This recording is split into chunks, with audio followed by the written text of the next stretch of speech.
everyone's always talking about the federal government and education. Mm-hmm. Well, it's kind of funny because did you know the U.S. actually had a Department of Oh, Education? really? Way back in 1867. No way. Yeah, but it only lasted a year. Uh-huh. Just popped up and then vanished.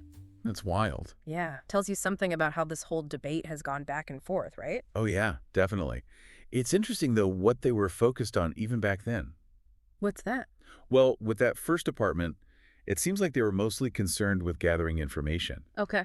Like, even then, they wanted the data without the feds telling everyone what to do in their local schools. Makes sense. Yeah, you could see how that early hesitation about too much federal control kind of sets the scene for this whole big debate we're going to get into. For sure.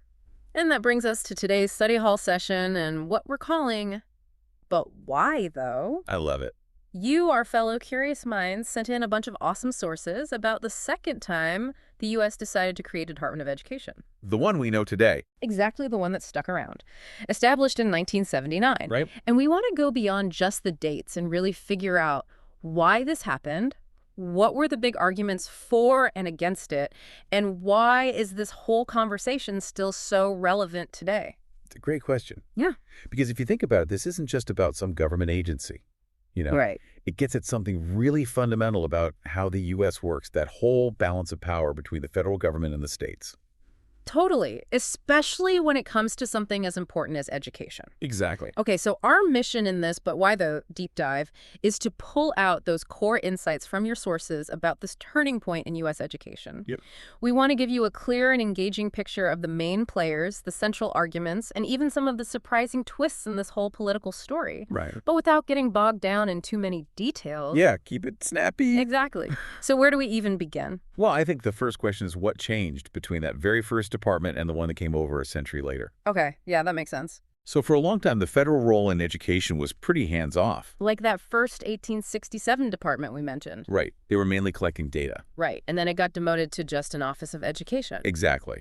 And a lot of that came from a real concern about giving too much power to the feds, which goes back to the 10th Amendment and that whole American tradition of local control over schools. Because like that experience really cast a long shadow, right? Absolutely. That federal education office stayed pretty small, tucked away within different parts of the government. Right, but things started to shift in the mid-20th century, right? Right. Things started to change. When did we start to see a bigger federal role? Well, you have to think about the National Defense Education Act of 1958. Okay. Sputnik had just launched. Oh, wow, yeah. And there was this huge sense of urgency. Like the U.S. was falling behind in science and tech. So that pushed the government to invest more. Exactly. They started pouring money into science, math, foreign languages, things they thought we needed to catch up. That's a big step away from just gathering information. Oh, yeah, for sure. It was about actually shaping what was taught based on what the country needed. To compete. Right. So it's interesting how a threat from outside really pushed the government to get more involved in education. Definitely. It wasn't just about what was happening in our schools. It was about our place in the world. Right. And then fast forward to the 1960s, you've got the civil rights movement and the war on poverty. Huge shifts in American society. Absolutely. And that leads to the Elementary and Secondary Education Act, ESEA, and the Higher Education Act, both in 1965. A big moment for education. For sure. These were driven by the need for equal opportunity and access to education for everyone. Right. And that meant a lot more federal funding and new programs. Like Title I of ESEA, which was all about supporting disadvantaged students. Exactly. So you see this shift again in why the federal government is getting involved. Yeah, what do you mean? Well, it's not just about national security anymore. It's about addressing social issues and inequality in American society. That's a huge shift. It is. And all these new programs and funding were mostly under the Department of Health, Education, and Welfare. HUW, as they call it. Right, HUW. But as these programs grew, there was this feeling that education was getting lost in the mix. Kind of overshadowed by health and welfare. Exactly. And that really set the stage for the push to create a separate Department of Education in the 1970s. Make it a cabinet-level position. Right, give it more weight. exactly. So by the 1970s, the landscape had completely changed. Oh, yeah, the feds were major players in education with all this funding and different programs. But there was this growing sense that education needed more attention, a higher profile. Its own spotlight. Yeah, and leading that charge was the National Education Association, the NEA. The teachers union. Exactly. Hmm.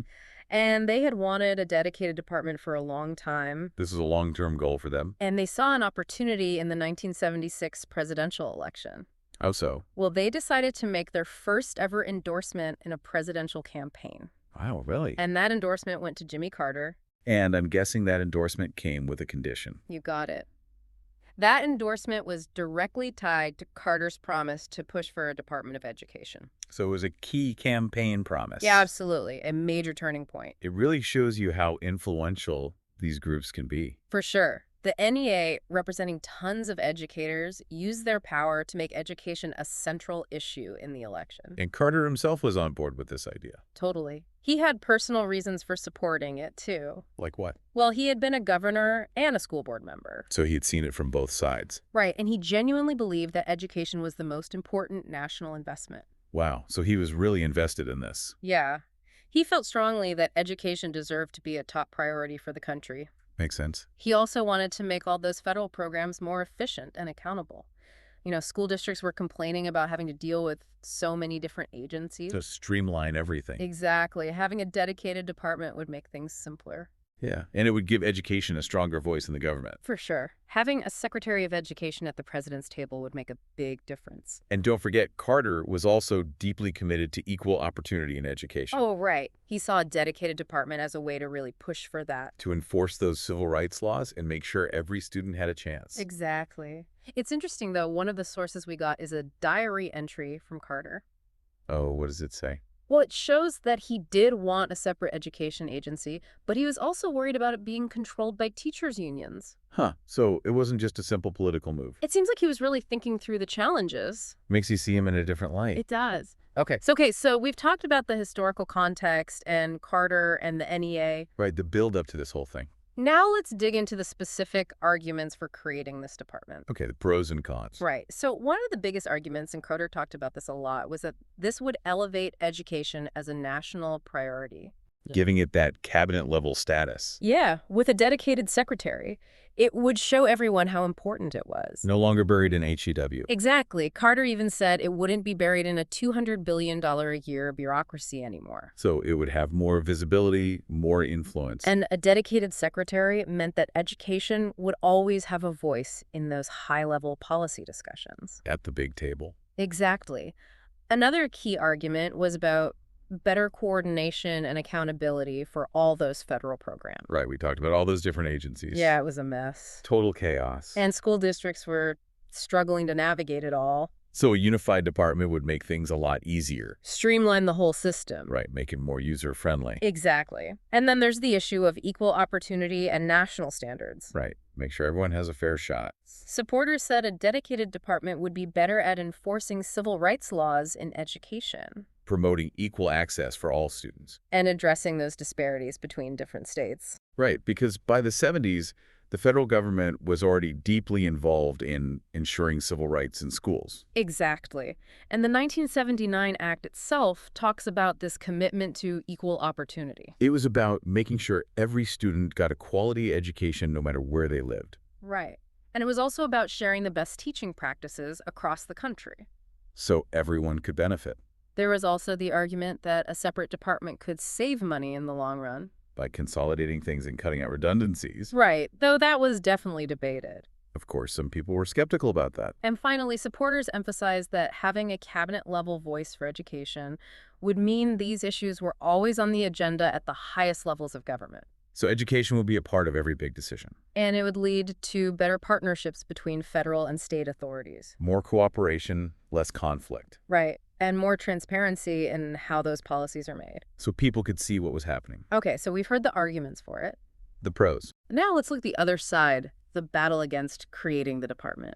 Right, the people who push back. Exactly. So one of the biggest concerns was that whole American tradition of state and local control over education. Right, that deep-rooted belief that education should be handled locally. Exactly. And opponents brought up the 10th Amendment a lot, saying that education is a state responsibility. It's not the Fed's business. Right. And you even had big figures like Representative Shirley Chisholm, who was a huge advocate for educational opportunity. Right.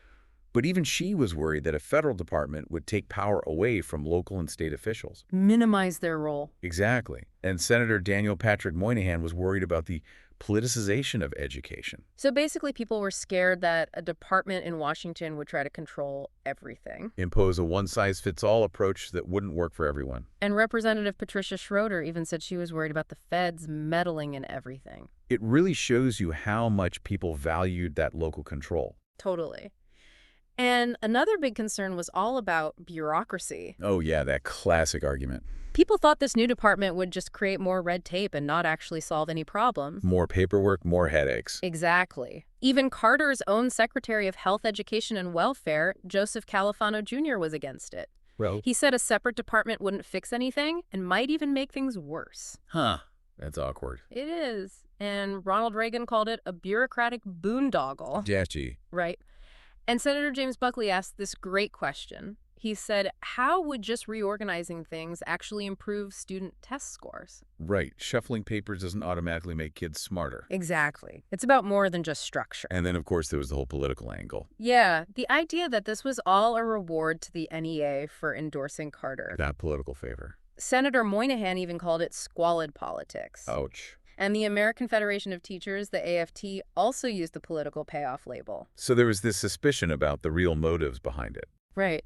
And the AFT president, Albert Shanker, was worried that the NEA would dominate the new department. So it wasn't just about the principle of the thing. It was about who would have the power. Exactly. And then there was that ongoing fear of federal overreach. That the feds would try to take over and impose national standards. And that those standards wouldn't work for every community. Right, because the U.S. has always had this decentralized education system where states can experiment and do their own thing. And opponents argued that a federal department would ruin that. Take away that flexibility. Exactly. And some people said if the goal was just better coordination, why not just strengthen the existing Office of Education within HUW? Like Califano wanted. Exactly. Right. So there were a lot of strong arguments against creating the department. Concerns about local control, worries about bureaucracy, skepticism about the real motives. Yeah. And a belief that there were better ways to achieve the same goals. A lot to think about. It is. Okay, so now let's look at how this all played out in Congress. The political maneuvering. Exactly. So the bill actually sailed through the Senate in mid-1978. Really? Yeah, with a bipartisan majority, 72-21. So it seemed like smooth sailing. But it wasn't that simple. What happened? Well, even though most senators were on board, Senator Moynihan, who was a big opponent, tried a pretty unusual tactic. What did he do? He tried to kill the bill with kindness. Kill with kindness. How does that work? Well, he kept adding amendments to the bill. Like what kind of amendments? Amendments that would add all sorts of unrelated federal programs to the department. So he's trying to make it too big to manage. Exactly. He was hoping that if the department was responsible for way too much stuff, it would just collapse under its own weight. That's sneaky. It is. But those amendments didn't work. So the bill survived. It did. And it's important to note that there was strong Republican support for the bill in the Senate, too. Oh, really? Especially from Senator Charles Chuck Percy, who actually co-sponsored the legislation. Interesting. And President Carter even praised Percy for his work on this. So it wasn't just a Democratic push? Definitely that bipartisan support helped it pass the Senate. But what about the House? Oh, that was a whole different story. More opposition? Way more. There was a lot of resistance from Republicans and even some Democrats. Oh, a close call. It was. The final vote in 1979 was super close. 215 in favor, 201 against. Wow, every vote mattered. Absolutely. And here's a fun fact. A young congressman from Georgia named Newt Gingrich actually voted yes on this one. Newt Gingrich, really? Yeah, but his views changed later on. Politics can be unpredictable. It can. So given all those concerns about federal overreach, it's important to remember that the 1979 Act did include some specific protections. To ease those fears. Right. The Act clearly stated that it was meant to respect the role of state and local authorities in education. So no power grab. Right. Section 103 of the Act, which is still law today, emphasizes that states and local communities should keep control over their own education programs and policies. Okay, that makes sense. And the Act also specifically said that the new department couldn't control what was taught in schools or how schools were run. So no dictating curriculum from Washington. Exactly. Those were key safeguards to reassure people that the department wouldn't become this big controlling monster. So they tried to build in those limitations from the start. They did. But of course, creating the department wasn't the end of the story. The debate raged on. Oh, yeah. Big time. Hmm. Almost as soon as it started operating in 1980, people were calling for it to be abolished. Like Reagan? Exactly. Reagan had promised to dismantle the department during his campaign, and he tried to do it. Make good on that promise. Right. And his first Secretary of Education, Terrell Bell, was actually put in charge of dismantling it. Wow. Talk about a tough first assignment. It is. But here's the thing. Bell actually changed his mind. What do you mean? Well, after he saw how things worked, he became a supporter of the department. So he switched sides. Yeah, and that led to Reagan replacing him. Wow. So even within the administration, there were these strong disagreements. Exactly. And in the end, Reagan couldn't get enough support in Congress to actually get rid of the department. It's hard to dismantle something once it's up and running. It is. And the calls to abolish or at least reshape the department didn't go away. It kept coming back. It did. We saw it again with Newt Gingrich's contract with America in the 1990s. Right. And it was in the Republican Party platform in 1996. And it's come up more recently, too. Oh, yeah, definitely. Including during the Trump administration. So it's this recurring theme in American politics. It is. That tension between federal and state control over education just keeps coming back. And a lot of the arguments we hear today sound pretty familiar. Exactly. They echo the same concerns and justifications from back in 1979. That's like we're having the same argument over and over again. We kind of are, but it's interesting that even with all this debate, most Americans actually don't want to completely eliminate the Department of Education. That's surprising. It is. Public opinion polls show that most people see a role for the federal government in education. Like providing funding and ensuring equal access. Exactly. Even if they're still worried about too much federal control. It's a balancing act. It is. So as we wrap up this, but why, though, deep dive, what are your main takeaways for our listeners? Well, I think the big one is that creating the Department of Education wasn't some simple event. It was the result of a long and complicated history of how the federal government got involved in education. Driven by all these different factors, national goals, political deals, and deeply held beliefs about who should be in charge. Exactly. And the fact that we're still debating this today really shows how central this question is to American democracy. That tension between national standards and local control, it shapes everything about education policy. It really does. Now it's time for our "but why" though reflection.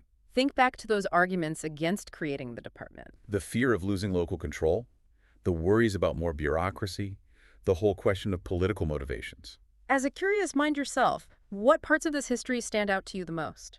And how do those arguments from over 40 years ago connect to what we're talking about today? It's amazing to see how those themes keep recurring. And here's one last thought to ponder.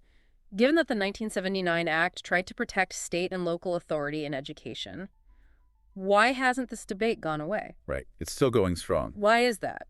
What does it tell us about how the federal government can influence things even without directly controlling them? And what does it say about how much Americans value that local control over their schools? Such good questions. They are. We've only scratched the surface here today. Your sources probably have even more fascinating details about the people involved, the key moments in the debate, and the long-term impact of this whole decision. So much to explore. So much. We encourage you to dig back into them with fresh eyes. See what else you can uncover. But why, though, questions did this spark for you? Let us know. We're always excited to hear what you're thinking about.